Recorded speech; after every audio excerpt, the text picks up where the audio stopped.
श्री स्वामी समर्थ. मित्रांनो, श्री गुरुचरित्रामुळे मनुष्याला जीवनामध्ये अनेक असे अद्भुत फायदे मिळतात. मनुष्याची सतत प्रगती होते, मनुष्याला मनोवांछित यश मिळते. तर आज आपण बघणार आहोत श्री गुरुचरित्र अध्याय 26.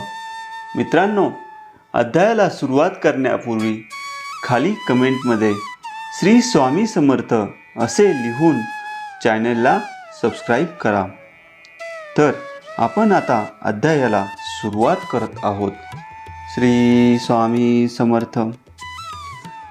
श्री गणेशाय नमः. श्री गुरु त्या ब्राह्मणांना म्हणाले, द्विजवर्य, आम्ही चतुर्वेद जाणतो, असा मोठेपणा करू नका. त्याचा काहीही उपयोग नाही. वेद अनंत आहेत. प्रत्यक्ष ब्रह्मदेवही त्यांच्याविषयी अनभिज्ञ आहेत. नारायणांनी व्यासरूपाने अवतार घेऊन त्यांची संहिता तयार केली, पण तेही पूर्ण वेदज्ञ नव्हते. पैल, वैशंपायन, जैमिनी आणि सुमंत हे वेदव्यासांकडे विद्याभ्यास करत होते. ते म्हणाले, गुरुदेव, आम्हाला सर्व वेद जाणून घेण्याची इच्छा आहे. तेव्हा त्यांनी उत्तर दिले, शिष्यांनो, वेदांचा महिमा अनंत आहे. कल्पपर्यंत आयुष्य लाभले तरी एका वेदाचा अभ्यास होऊ शकत नाही. तिथे 4 वेद कसे आत्मसात होणार? म्हणून व्यासांनी त्या शिष्यांना वेदांचे भाग वाटून दिले. पूर्वी भारद्वाज ऋषी वेद अभ्यास करत होते, पण अपेक्षित प्रगती होत नव्हती. म्हणून त्यांनी प्रदीर्घ तपश्चर्या केली. तेव्हा ब्रह्मदेव प्रसन्न झाले. ते म्हणाले, वत्स, तुम्हाला काय वरदान हवे आहे? ते म्हणाले, मला ब्रह्मचर्य पालन करून सर्व वेद शिकायचे आहेत. ते मला शिकवा. ब्रह्मदेव म्हणाले, वेद किती आहेत हे मीही सांगू शकत नाही. मग तुम्ही सर्व वेद कसे शिकणार? तुम्ही आपल्या शक्तीनुसार अभ्यास करा. ब्रह्माजींनी त्यांना वेदराशींचे 3 पर्वत दाखवले. ते पाहून ते भयभीत झाले. ते ब्रह्माजींना शरण गेले व म्हणाले, देवा, एवढे वेद मी कसे शिकणार? म्हणून तुम्ही जे द्याल तेच मी घेईन. त्यांनी त्यांना अभ्यासासाठी 3 मुठी भरून वेद दिले. भारद्वाजांनी त्या 3 वेदांमधील काही मंत्र वेगळे करून 4था वेद तयार केला. पुढे हेच 4 वेद व्यासांनी आपल्या 4 शिष्यांना वाटून दिले.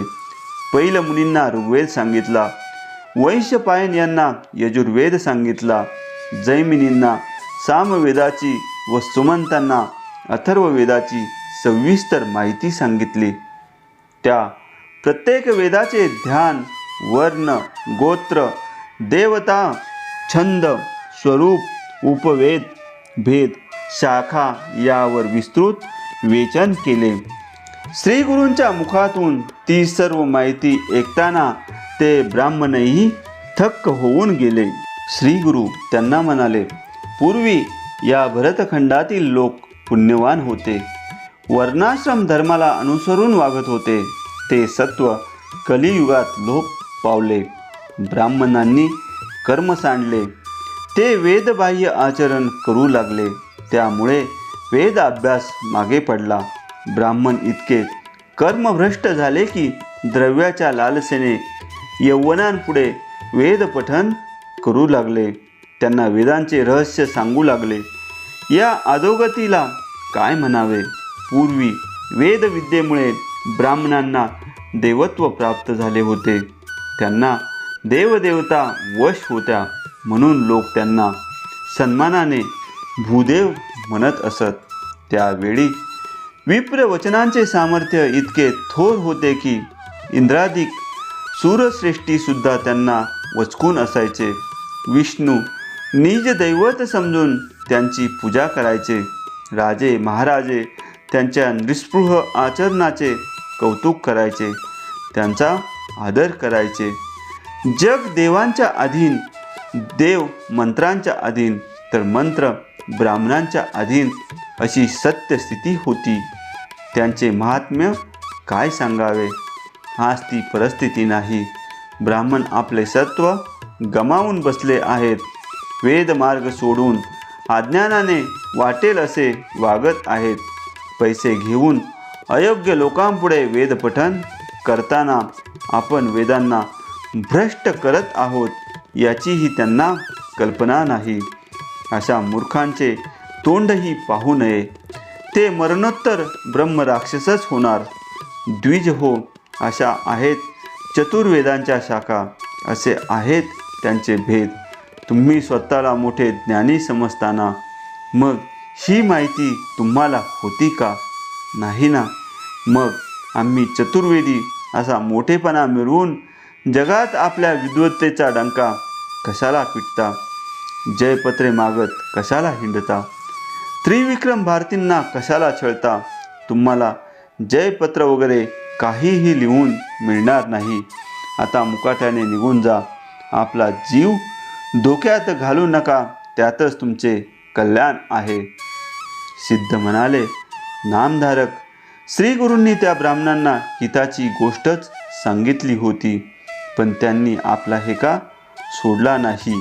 ते म्हणाले, तुम्ही वादविवाद केला नाहीत तर आम्ही हरलो असे होईल. ही वार्ता राजाला कळाली तर आमचे महत्त्व राहणार नाही. नामधारक यालाच विनाशकाले विपरीत बुद्धी असे म्हणतात. त्या द्विजांचे दिवस भरले होते, म्हणूनच त्यांना आपले हित कशात आहे हे कळत नव्हते असेच मला म्हणावेसे वाटेल. अशा क्रमाने अध्याय क्रमांक 26 संपन्न झाले आहेत. पुन्हा एकदा खाली कमेंटमध्ये श्री स्वामी समर्थ असे लिहूयात. श्री स्वामी समर्थ.